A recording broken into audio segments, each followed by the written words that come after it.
today's top boxing news. Okay, we'll start with this. It appears that East LA's own unbeaten up-and-comer, Adela Ruiz, is going to be returning to action at the end of this month, on the 20th, against Tacone. En el Estadio Ricardo Saprissa. San Juan, Costa Rica. The hell is she doing all the way down there? Fighting Tacone is what she's doing. That's what she's doing. Adela Ruiz sports professional record of 15 wins with no losses, 1 draw, 8 knockouts. I think up until recently, she was the WBC interim champion down there at 115 pounds, 115. That's super flyweight. But she never actually got her crack at the apple. She never got her title shot. And given her size, I don't think she's going to be campaigning there anymore. She's going to be fighting Catherine, who hovers around 118 to 122. That's where her last 2 fights were. Sporting a professional record of 4 wins with 2 losses, 1 draw, no knockouts, no recorded knockouts, having never been knocked out in 7 professional bouts. This looks like a layup fight for Adelaida, a tune-up. I mean, Adelaida's ready to fight for a title. She's ready to fight a champion, but she's fighting somebody like this. It's got to be as a stay busy fight. Catherine last saw action earlier this year in March. Before that, she fought 2 times last year. So she's been fighting, she's been busy, whereas Adelaida fought 3 times last year. Last in action late last year in December, opposite the ring, Mayela Perez, who she won a unanimous decision against. Both fighters have seen action in the last 12 months, so neither fighter has any ring rust to shake off, but I favor Adelaida. I favor Adela Ruiz in a fight like this because it looks like a tune-up. The best way to describe Adelaida is a bruiser, a brawler, a mauler, and perhaps one who has so outgrown the super flyweight division. If and when this fight goes down, I suspect it ain't gonna be at 115 pounds. As big as Adelaida is, I think she's done there. I think she's outgrown that weight, but she'll fit right in at 118. That sorely needs a facelift. Why? Well, there are a lot of good fighters at 118 pounds. Good champions, very good ones, like Dina Thorsland. The thing is, Dina may retire after her next fight. She's going to go get married, have another kid. That's the word on Dina. When it comes to Miyo Yoshida, IBF champion, there's no big money behind her. She's not with a major promotional outfit. She's with Lou DiBella, who's a well-to-do promoter. But what has he had her doing? Since she beat Ebony Bridges late last year, what's he had her doing? We are 7 going on 8 months into this calendar year, and Miyo hasn't had a fight. So I don't know what's going on with her. Shernika Johnson, better idea what's going on with Shernika. She's spoken for the remainder of the year for the next 2 fights. She's got to fight Jamie Mitchell. Then she's got to fight Nina Hughes again, if she wins. That takes care of the world title picture. On that premise, you can see how a fighter like Adelaida might help to liven things up a bit at 118 pounds. From East LA. Fight's a fight the way you would expect somebody from East LA to fight. She's a brawler. She's big on power, big on aggression. Yeah. And she can liven things up at 118 pounds. When she starts lining herself up for an alphabet title, I would recommend that she go after Miyo Yoshida's title. Miyo is the weakest link at this point in the juncture. Miyo is the most beatable champion of the 3 champions at this weight. Go after Miyo. Later on. For now, she's going to be returning to action later on this month against Tacone. We'll see how she makes out. I think she wins. I think she knocks her out. Catherine's never been knocked out. Yeah, we'll never say never. There's a first time for everything. Adela Ruiz packs the kind of stopping power that if she lands, she can really hurt you. How surprised were you when Ryan said, hey, I want to fight Virgil? It can happen, obviously not anytime soon because he's fucking mad. We fought one time in 2009. We were 11 years old. And did he beat me? Yeah, but I mean, fuck, it wasn't like we were fucking 11. You know, they're counting punches, they're counting all these little things and counting it like count them as points. And then we fought in I think 2014 or 15. I mean, yeah, we were older, like maybe like 16, something like that. But I mean, shit, like I lost a 2-1 split decision. You know, one judge thought I won. I thought I won. It's up to him. I mean, it'll be a good fight. I definitely. He's gonna do a lot of shit talking. I don't talk shit. I don't know. That's just not my thing, you know. I'll probably burn him a few times on Twitter like I've been doing, but that's it. Ryan mentioned over Twitter, I believe, that he wanted to fight with Virgil Ortiz. It's entertaining, but you see Ryan right now. He's a big boy. He's a big boy. He's probably walking around at 170. Easy. So, and he's getting bigger and bigger. So, I strongly feel that a Virgil versus Ryan fight down the road is very doable, very possible. We're talking about next year, but it's right around the corner. So I strongly feel that Virgil Ryan is a mega fight. He has the power. Obviously, he has the skill. He has the speed. I mean, he has the mind frame. Look at what he did with Devin Haney. You know, it's incredible what he did to him. I think Ryan was like at 30% at the time, and he was probably high. You know, he's probably smoked some and went in there and made Devin Haney look like an amateur. So Oscar let it slip that Ryan's walking around at 170 pounds? It's weird to hear him say that when so many people claim that Devin Haney is a weight bully, or he was a weight bully at those lower weights. What was Ryan if he's now walking around at 170? Ryan is bigger than Devin. I won't try to appeal to the logic of the illogical, emotional, irrational Ryan Garcia fans. That's for the level-headed fans like me and you. So Ryan Garcia versus Virgil Ortiz has become a topic of discussion because Ryan called him out over social media. We all know he's not going to go back to 140. Technically, he was never there. He never actually made it. The problem. Ryan's crashing out. Ryan is spiraling out of control. A couple of days ago, he showed up at his baby's mother's house, his ex, and he started breaking stuff, tearing into things. It was a whole ordeal. I didn't really want to talk about it. Hi, everybody. I came on here just to express my actions for the last couple of months, and I'm sorry for how long it took for me to make this video. I woke up the next morning regretting everything I did and everything I said about Andrea, and I came on here just to say I'm sorry. Andrea, you're the mother of my children and somebody that I will always have love and respect for. You grew up me and you see me at my best, and now you're seeing me at my worst. Drea and everybody knows I have a lot going on right now, but I finally decided to get some help. I lost everything in the past couple of weeks, my boxing career and just so much other things, and I hurt Andrea, I hurt you, and I hurt our kids, I hurt everybody around me for my actions, and I'm sorry because I know our kids are gonna watch these when they get older, and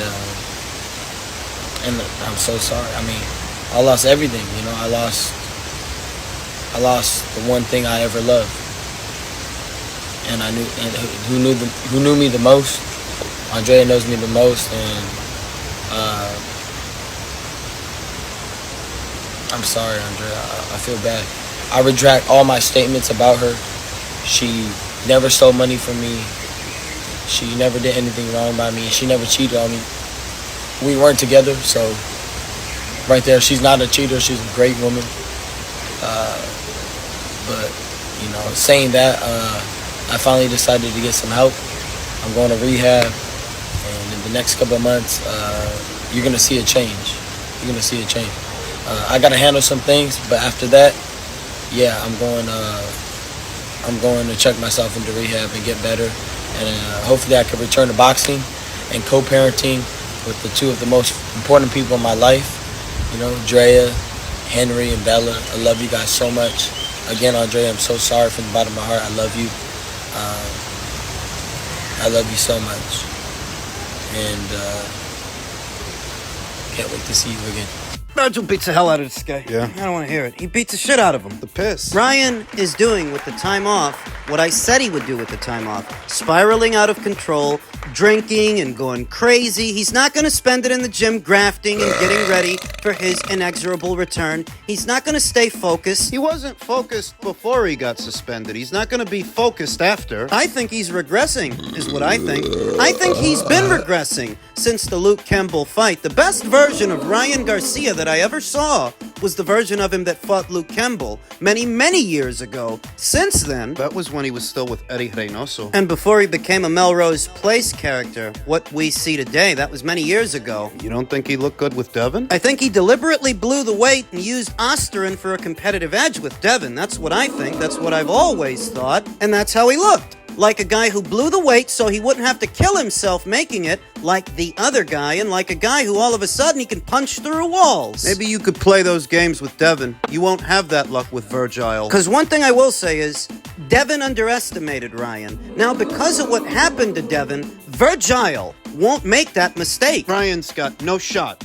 No chance. I don't think he's got a chance against Virgil. Virgil's trainer doesn't think he has a chance against Virgil. Veteran trainer Robert Garcia warns Ryan's gonna get knocked out. Victorville versus Grand Prairie in a battle of the Pochos for Sancocho. Huh? Yeah, I think Virgil stops him. Yeah, I think Virgil knocks him out. Because while Ryan Garcia is spiraling out of control during his suspension for the remainder of this year, Virgil's gonna fight. Virgil's gonna sharpen up. Next month, he's fighting Sergey Bohachuk. I think he stops Sergey. If he does it quickly with minimal wear and tear, there's still plenty of time to get him back out there at least one more time before this year is out, which will make 4 fights in the same calendar year. He's going to be sharp by the time next year gets here. Virgil Ortiz is going to be ready to go, firing on all cylinders, whereas Ryan... Still plenty of time left in this year for him to get in more trouble, say stupid things, do more stupid things. He says he's checking himself into rehab. He hasn't done it yet. We've been hearing that for a little over a week now, that he was going to check himself into rehab. Said that last week. Says a lot of things that get him into trouble. He's damaging his own public image. There were a lot of people that were ready to forgive him for blowing the weight, for testing positive for a banned substance, but he crossed the line. That hateful, alcohol-fueled tirade via social media. And alcohol, you can't blame it on the alcohol, because just because you sip some yak doesn't mean you're going to turn into Karl Marx. Stop it. All the alcohol did was bring out what was already there, what you've already been thinking. Should have said all that stuff with your inside voice. We've been all through that. The bottom line is, by the time that next year gets here, Virgil's going to be primed, he's going to be sharp because he's been fighting, while Ryan, God knows what Ryan's going to do for the remainder of this year. But I hardly think he's going to spend it in the gym. He's going to beat himself up before Virgil gets a chance to throw a punch. That he thinks is more likely, and that go up to 154 and fight Crawford, or stay at 147 and continue to collect belts in pursuit of undisputed. What do you prefer? I'm doing both. But you only got one choice, next fight.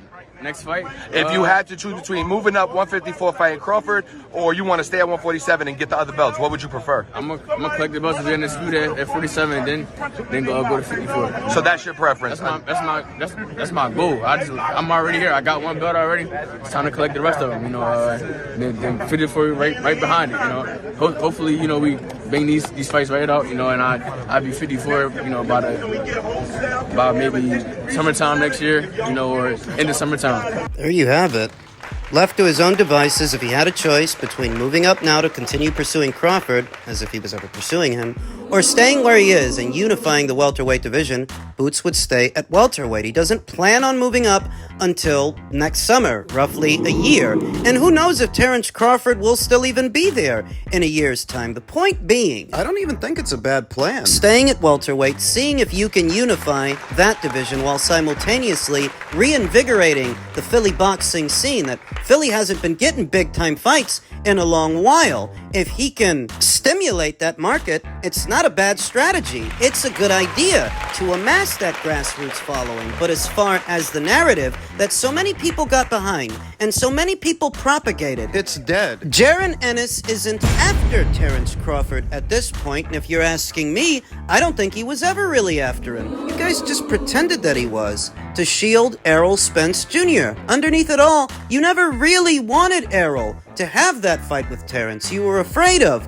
what would happen, and your fears were realized. The primary area of interest in Jaron Ennis was to use him as a shield to protect Errol Spence Jr. And that was the most interest they had in him, because now that he's with Matchroom, a lot of people aren't as enthusiastic. They thought of him as being a PBC fighter, even though officially, on paper, he never really was, but they thought of him as being a PBC fighter, and when he achieved free agency, they had hoped that he would stay with the PBC. Signed to Heyman, fight on Amazon. That if they're lucky, will do a grand total of 6 to 7 shows. 6 to 7 if they're lucky this entire calendar year. No, he did the right thing. He went with Eddie Hearn. He went with Matchroom, who are more than capable of keeping him active, keeping him busy, more busy than he was on Showtime. He actually did the right thing, the smart thing. And for that, they're not as enthusiastic about him because now they can't use him as the anchor for their narrative anymore. That was all it was about, using Jaron Ennis to diminish Terrence Crawford. More so now that he destroyed their idol, their icon, Errol Spence Jr. They figured Jaron Ennis is their last hope and their best bet to get back at Terrence, except Jaron isn't after Terrence. Like I said, these people don't watch boxing for the boxing and boxing for the boxers. If there's not a tribal element or a toxic component, they really aren't interested. They're not enthusiastic about Jaron Ennis's undisputed run. They'd rather he chase around Terrence and continue to name drop him in interviews. Like what David Benavidez does to Canelo. But look at how far David Benavidez is getting with that effort, that you also expect Jaron Ennis to do the same thing. That's what you would prefer, instead of carving out his own lane, having his own fights, and making his own history. You know, it's no wonder so many of the fighters that these guys like falter on a big stage. It's no wonder that so many of them fail when it counts the most. You gravitate towards what you identify with. And what these guys seem to identify with is tantamount to clout chasing. That's what they're all about. That's what they'd rather Jaron Ennis continue to do instead of his own thing. Where I commend Jaron Ennis for finally making the right play, the right decision, going to Matchroom and focusing on building your own brand, your own career, instead of trying to attach your name to someone else's. Build up your own name so that people try to attach theirs to yours. Tomorrow, I'm expecting Jaron Ennis to put on a similar performance to the one that he put on last year against Roman Villa, because once again, he's in there with an aggressive guy, a fast starter. If David Ebenezian stays in character, he does what he normally does in a fight, then he's going to end up like Roman Villa. And that's what I'm expecting. I'm expecting Jaron Ennis to knock this guy out in front of his hometown fans. Build your brand. Because the hack promotional tactics they were using at Showtime will not suffice at this point in the juncture.